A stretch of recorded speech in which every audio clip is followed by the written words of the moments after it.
虐猫考研这是两个事情啊。另外呢，他有没有虐，这还是需要打一个问号呢。按照目前的法律来讲，如果你虐待动物并且造成了传播，这个是违反这个刑法的，怎么没被抓起来了？你所谓的不符合道德规范，具体怎么不符合，应该讲清楚。那是不是认识了这个复试的老师，那你就能过这个？你不认识是不是就过不了呢？说是有一个人呢，这个什么2019届的一个本科生去考这个南大的研究生，说是初试啊，这个笔试第一，然后呢，什么复试阶段呢，这个被刷下来了。那为什么被刷下来呢？说是因为什么个人道德品质问题啊，反正就是有某个原因导致被刷下来了。那么后来这个事儿呢就越发酵越大啊，网上有人说他虐猫啊，有人说他发表什么言论啊，怎么回事？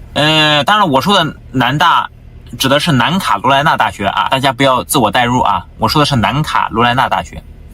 那么这个事儿啊，咱们现在复盘一下，就是我们无论在简中互联网上碰到什么事儿啊，首先呢要独立思考，不要人云亦云，对吧？我们要站在一个第三者的一个视角，站在一个局外人的视角来审视一下这个事情，对不对？那首先来讲，这个人他是来考研的，那么考研和虐猫呢，就是首先这个虐猫有没有虐，我们等一下再讨论啊。我们就假设他虐了。首先我先表明一下我个人的一个态度，我坚决反对虐待任何动物，这是我的个人态度啊。你虐待任何动物都是不行的。好，这是我们的一个前提啊。好，然后我们接着聊啊。就首先呢，我们假设啊，他虐猫了。那么虐猫和这个考研这是两个事情啊，对不对？他虐猫了，他受到应有的惩罚，那你不能跟这个考研就是搅和在一起啊。另外呢，他有没有虐，这还是需要打一个问号呢。为什么呢？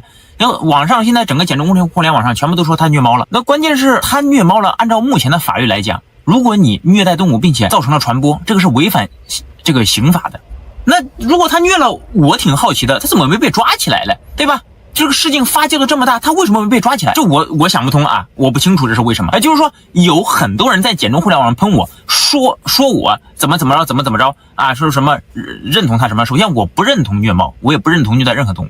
就是他现在如果说有相关的虐猫视频发到了网上，造成了传播，那为什么没有被抓起来呢？对吧？这个我不太清楚啊。所以说虐猫就这个所谓的罪状吧，我认为是站不住脚的。那这是第一点。第二点呢，就是他去考研，那考研最终被刷下来呢，这个给的理由好像是什么道德水平问题，什么违反什么道德规范，什么品德问题，就这是很可怕的。为什么呢？这是一个潘多拉魔盒。因为我们每一个人去参加考试，我们去参加任何考试，最希望得到什么？得到公平。什么叫公平啊？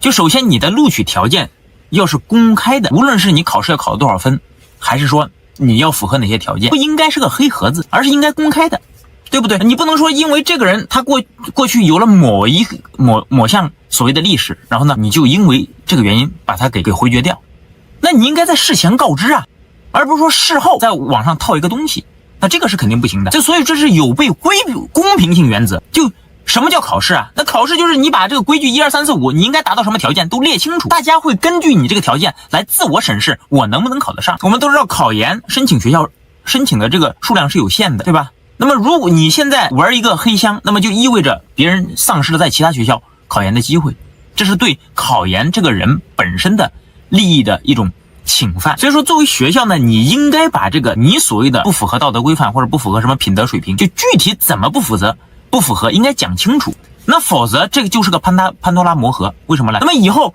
那是不是认识了这个所谓的这个复试的老师，对吧？你跟他认识，跟他有什么关系？那你就能过这个什么道德品德的审判，这个审核呢？你不认识是不是就过不了呢？因为你的道德水平总归跟他是不一样的嘛。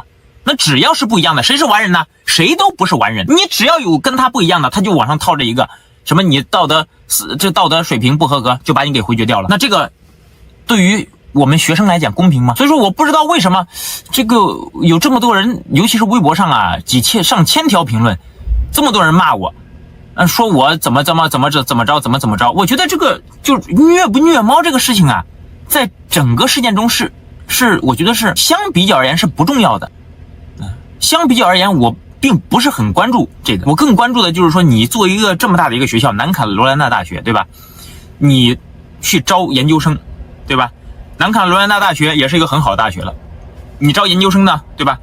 那肯定也是很优秀的学生来进行这个来考你的这个大学，那么你应该是有一系列的很明确的规范啊，而不是说事后你再跟别人说你不符合什么标准，那这个是不对的，好吧？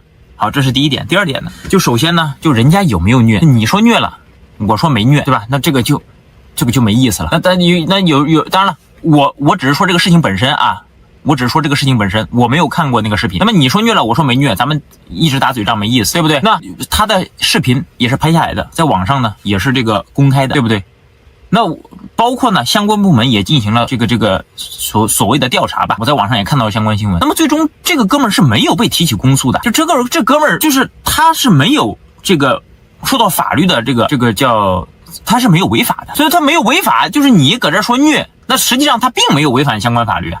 对不对？就你给他扣虐猫这个帽子，在我看来，从法律的这个角度来讲是站不住的，这是你的主观评价。因为视频什么都有，如果他真虐了，那已经在里面踩缝纫机了，咱们不需要搁这讨论什么南卡罗来纳大学录不录这个问题了，就已经是在踩缝纫机了，好吧？另外呢，就是说我也不知道这个网上这些人就是对于这个虐的定义是什么。就我个人我是反对虐待任何动物的，就是你肯定不能虐待动物，对吧？但是你说你要去这个，比如说吃牛肉，吃猪肉，吃羊肉，或者吃狗肉，或者说啊吃猫肉，对吧？你吃你正常屠宰归屠宰，你不能虐。就我也不知道这个现在网上对这个虐的这个定义是什么，我不太清楚啊。另外呢，就是说我再重申一下，就其实这个事情挺简单的，很简单，一个是几句话就能讲清楚。就虐不虐，在我看来，在这个事情中并不重要，重要的是什么？重要的是学校的招聘应该是有公开的标准的，而且是事前公开的标准，而不应该是事后的所谓的找补，所谓的跟你说思想品德不合格，就这个是对所有学生的一个不公平。如果你以后想